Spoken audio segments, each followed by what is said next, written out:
Hi there. Welcome to the Schwowin's Nest. My name is Sandra. Today I am super excited to be participating in a challenge, a summer coastal DIY challenge hosted by Heidi Sonboul DIY. When you're done with my video, I would really appreciate you going over to Heidi Sonboul DIY, checking out her videos. She does some amazing things and her YouTube channel is just off the charts. My first project is using this Nautical ship's wheel. This is just literally up on my computer screen. I made it bigger and now I'm just going to tape a regular piece of paper onto my monitor and trace it out. For the purpose of my video, I wanted to use a black marker so you could see what I was doing. Unfortunately, it did leave a couple of black specks on my monitor screen. So you need to use a pencil, colored pencil, something that's not going to go through onto your computer. Here's the fully traced picture, and now I'm just going to cut it out. Now, what I ended up doing was just cutting a circle all the way around so I'd have less paper to have to handle. And then I started cutting out the actual picture itself. Partway through, I realized that it was probably better for me to just stick this whole thing onto the dollar store contact paper that I'm going to use as my template. This contact paper is from the Dollar Tree, and what I'm going to do is just stick the ship's wheel right on top of the sticky side of the contact paper. So of course I'll need to peel off the backing, but I'm just going to cut out a shape that's a little bit easier to work with first.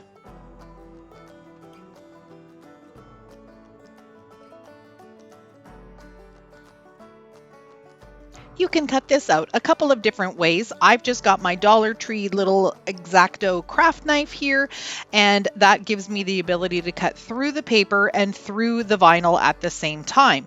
You could also just use a pair of scissors. For the inside portion of the wheel, I did have to stick with the knife, and it worked really well. I've moved out to my garage where I have this little white resin patio table. I don't know who decided in their infinite wisdom that patio furniture should be white. It's the worst color because all you do is see the dirt. So what I'm going to do is spray paint it a beautiful coastal tealy blue color. It's really hard to describe, but it's a really pretty color. And so what I'm doing here is just peeling the paper off of the vinyl, and I'll be able to stick that down where I want it to be on my table before I spray paint it. I like most of my decor items to be a little off kilter. And what I mean by that is I'm not going to put this stencil in the middle of the table. I'm going to put it off to the side.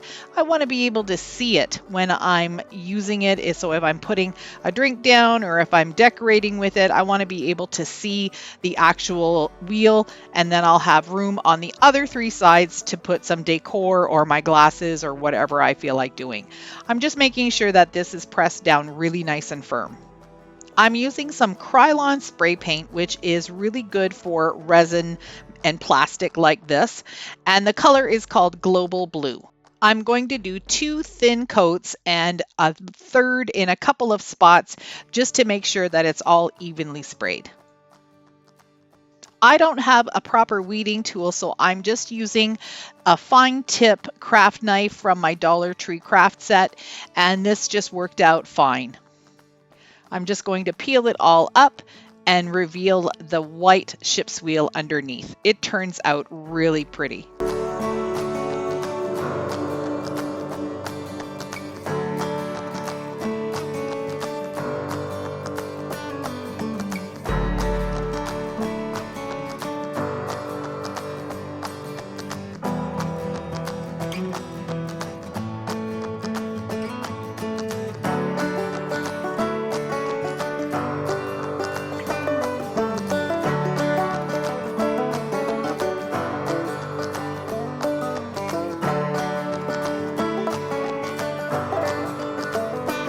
The second project I have for you today is a deck sign.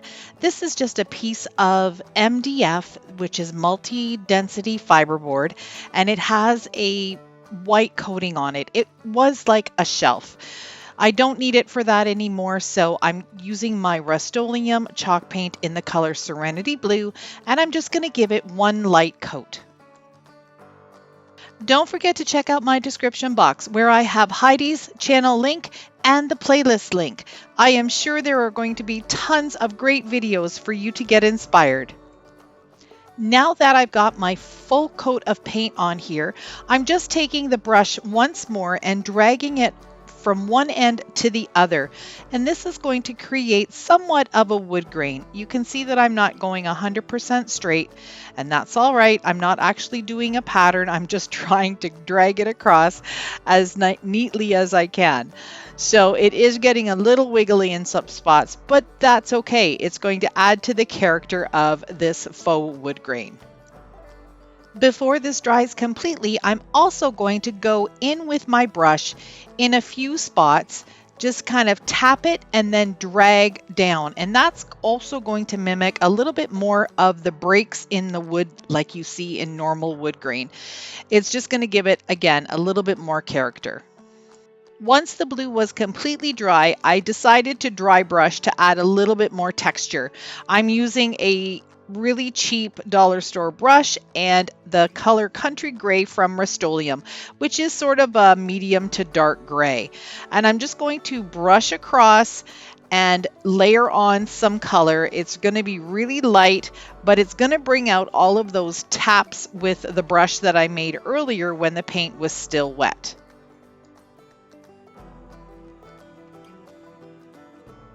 To make this board look even more like wood, I'm going to add some plank lines. And I'm just going to find the center with my ruler and then draw with my pencil a straight line horizontally. I'll repeat that then by splitting the other two portions in half, and then I'll have 4 even boards.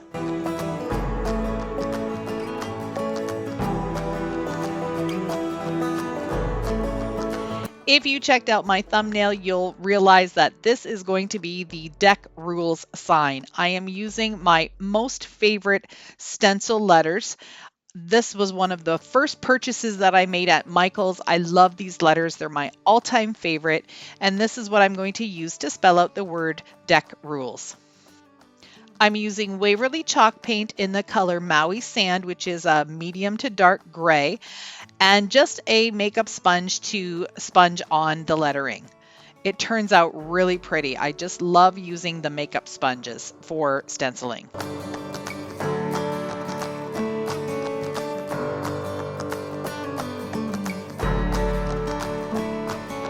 I'm going to use the letter I from these stencils and place it horizontally so it ends up being a little bit of a spacer in between the phrases. Using the same stencils, I'm going to put the word enjoy down at the bottom, but I've turned the board around so the word enjoy goes down one side. I'm going to start at the bottom of the sign and work my way up, doing different phrases, using different stencils, different designs, and I'm just going to fill it up with different phrases that make you feel good about hanging out on a deck.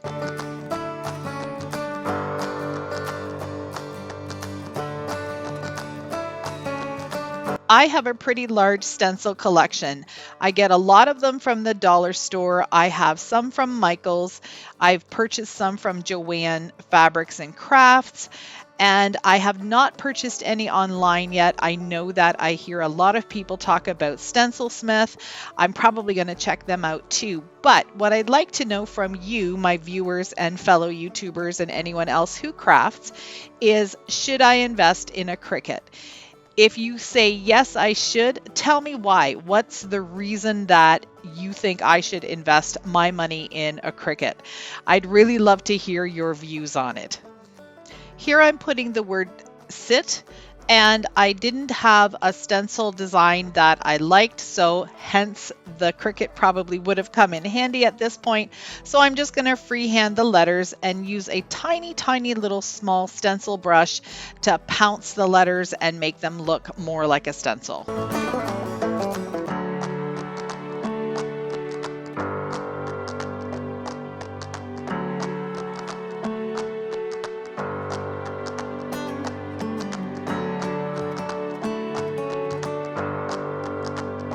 I wanted to add some type of picture to the sign, and I thought a Muskoka chair would be just perfect.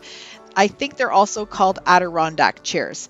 I'm going to use the pencil transfer method, which is just coloring the back of the print with a lot of pencil, and then I'll flip it over, place it onto my sign, and then trace over with my pencil so I can get the transfer right onto the sign.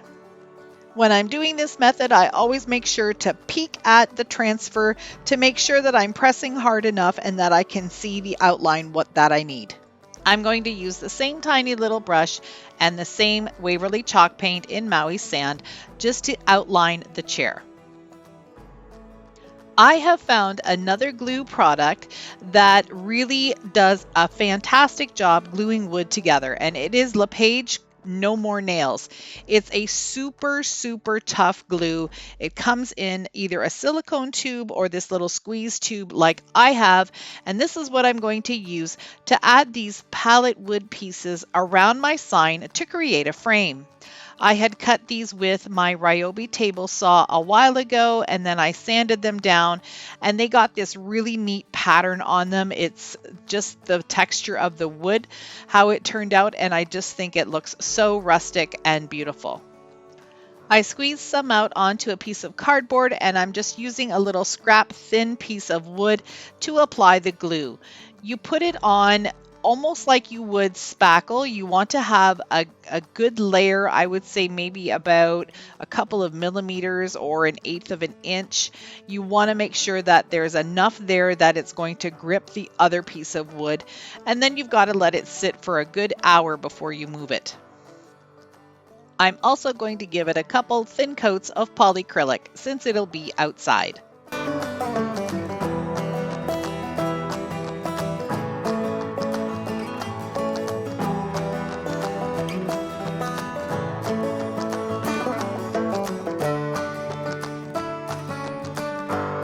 I'd like to thank Heidi for hosting this challenge. It was a lot of fun.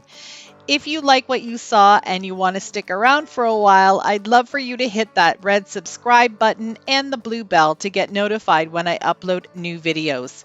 If you're watching this all the way to the end, thank you so much. I really appreciate your support. See you in the next one.